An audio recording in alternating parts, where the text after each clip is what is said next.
The hobby I want to talk to you today is, some people I guess wouldn't normally consider it a hobby, but I'm a bit of a book nerd, so it's one of my favorite hobbies. I enjoy studying early humans. The reason I enjoy studying early humans is I like to find connections between the way that they lived and human society today. I think in finding connections between our ancestors in the past and how we lived today, we can create understanding between people who are separated geographically or people who are separated by time.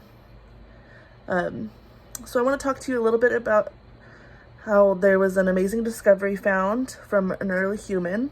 And oftentimes when people think of early humans, they think of unsocialized cavemen. But in reality, modern humans have been around for 300,000 years, much longer than modern society has been around.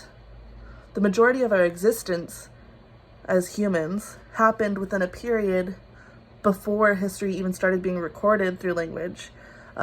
Majority of our existence happened before there was even farming or cities. So what I want to talk to you about is about a fossilized footprint track that was found. And it was the longest footprint track ever found.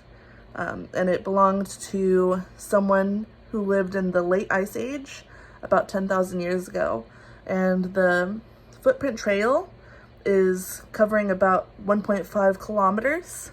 And it was found in White Sands National Park in New Mexico. So what's unique about these footprints is the story that they tell.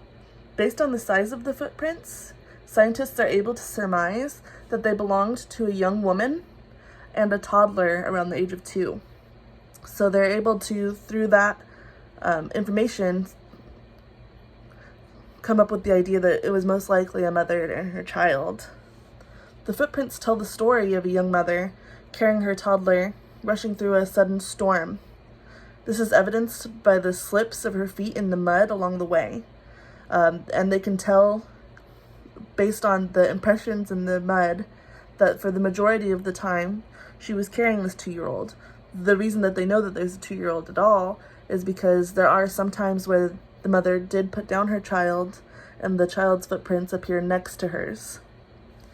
Another amazing thing about this footprint trail is the footprints that intersect with it along the way, showing that this woman and child would have encountered several different Ice Age animals, such as there's woolly mammoth tracks that run through the footprints. And the woolly mammoth tracks don't really show any hesitation. They seem to just pass right by the mother and child. So either she had been further down the trail to where they didn't really recognize her, or they just weren't bothered by her at all. And then there was also a giant ground sloth tracks. And now the ground sloth did raise up on its hind legs. So scientists are able to determine that it most likely caught the scent of the woman and was apprehensive, but eventually continued along its way. And the giant ground sloths were just that. They were giant, much taller than a tree. They're not the sloths of today, that's for sure. The incredible discovery of these footprints allows me to feel connected to the humans of the past. I imagine myself in that young mother's shoes. I imagine I was out gathering with my own toddler when a sudden rainstorm hits.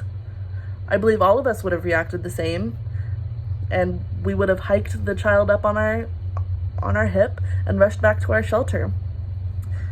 Imagine seeing the animals that she did. To have a woolly mammoth be such a common occurrence for you that you feel safe in putting your toddler down to walk for a short time while they are near.